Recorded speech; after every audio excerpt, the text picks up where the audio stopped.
Let's meet again in the lesson 2. I hope that all of you able to answer the first activity.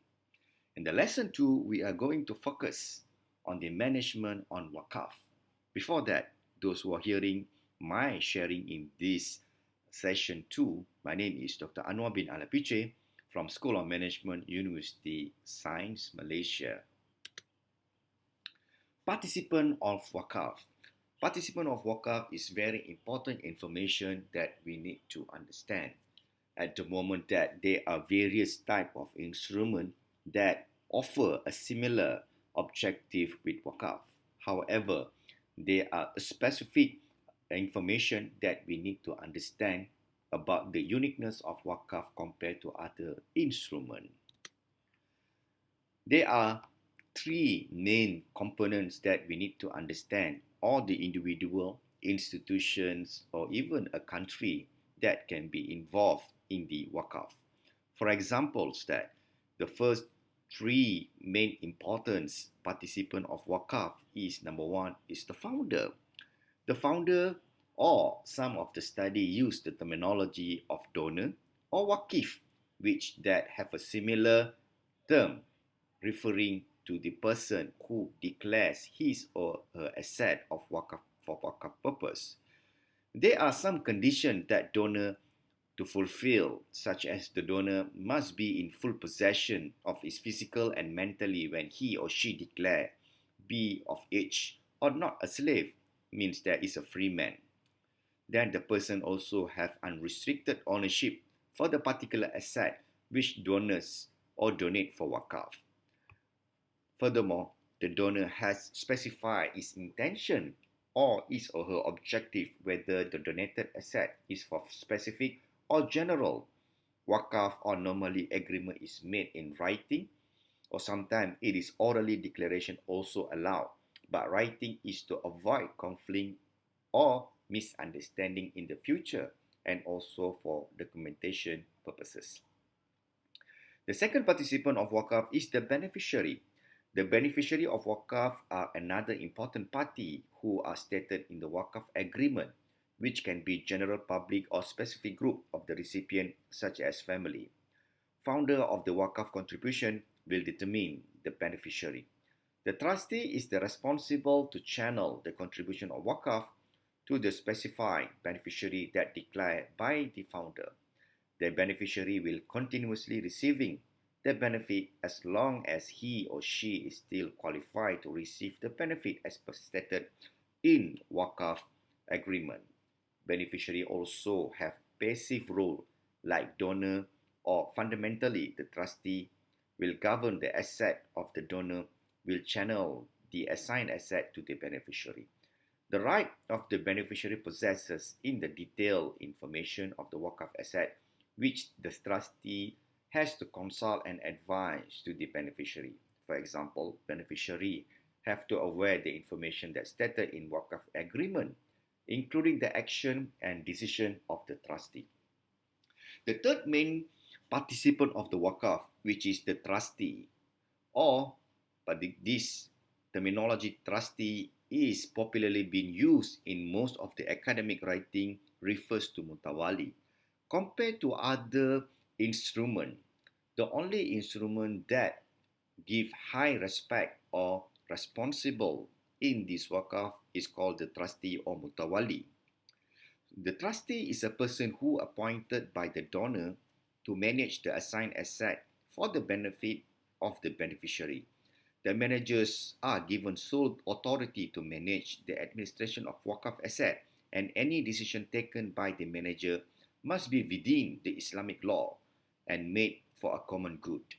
Furthermore, the manager has also to ensure the beneficiary are continuously receiving benefit from the wakaf asset.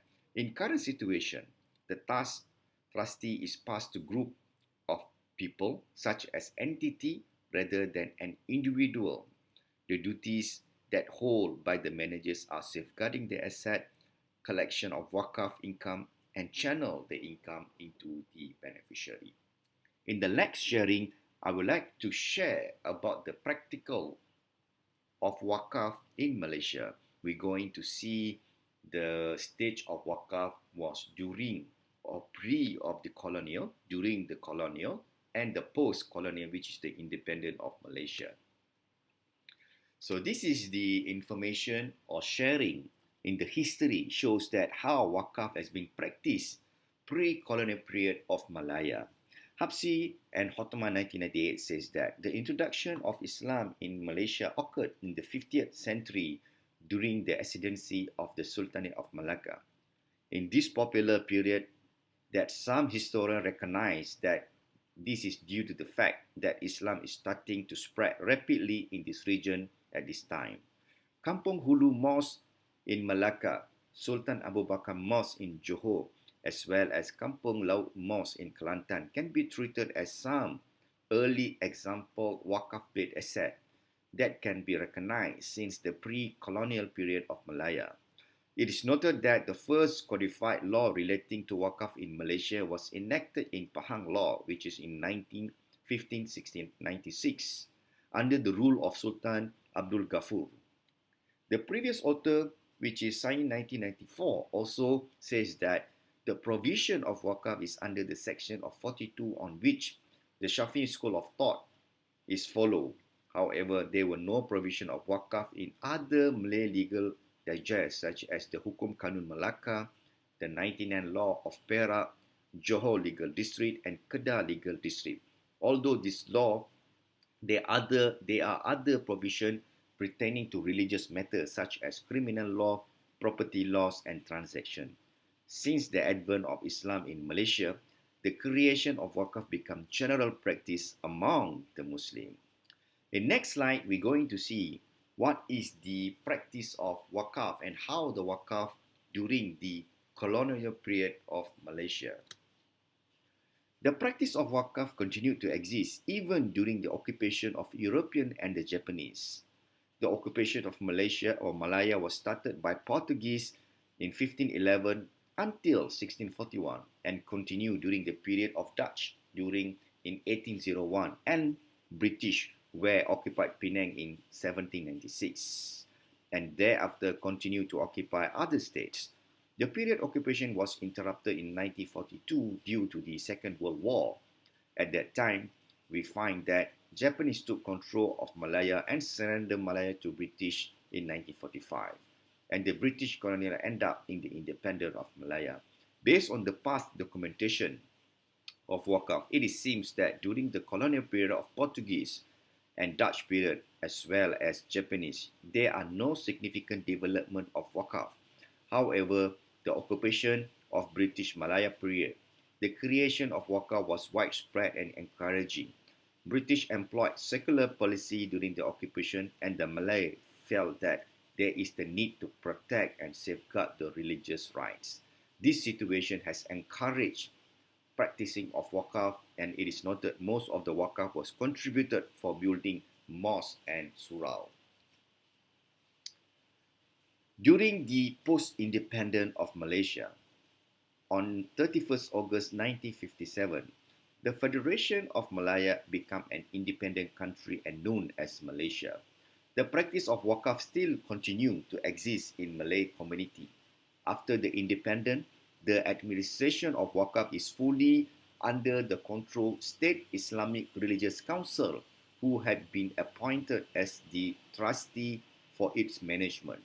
The appointment of State Islamic Religious Council, or also known as SIRC, as the sole trustee of wakaf asset in Malaysia, started after the declaration of Islamic administration law in each state. Some states have been practiced before 1957, such as Kelantan in 1938, Selangor 1952, Terengganu in 1955, and Pahang 1956. States like Malacca and Penang, which previously were under the Mohammedan Hindu Endowment Board or MHE and later had been taken over by SIRC. Malacca introduced the administration of Muslim law enactment in 1959, where under this enactment, Zakah and Fitrah, Wakaf Affair and Baitulmal rules of Malacca had been introduced in 1982. Under the rules, Lembaga Urusan Wakaf, Zakah and Baitulmal was introduced for managing the assets which belong to Baitul Mal and development of Wakaf asset in Malacca. Similar administration law called Administration of Muslim Law enactment in 1959 introduced in Penang. Based on this lesson 2 explanation, by now we should understand about the founder, the trustee, the beneficiary of Wakaf. How does these three main participants influence in this Wakaf practice? Next is how the flow or the story of Wakaf practice in Malaysia, which we can evidence that during the colonial period, how does the Wakaf being practiced? What are the implications and the impact on the Wakaf? And we find that after the post-independence of Malaysia, the structure and the governance of Wakaf has been upgraded into an institution which we call as State Islamic Religious Council, which are the sole trustee and responsible to the Islamic religious matters as well as safeguarding the Islamic social finance instrument such as zakah and also wakaf. This is the end of lesson 2. I hope all of you are able to understand about the management of wakaf. Let's we have an activity now.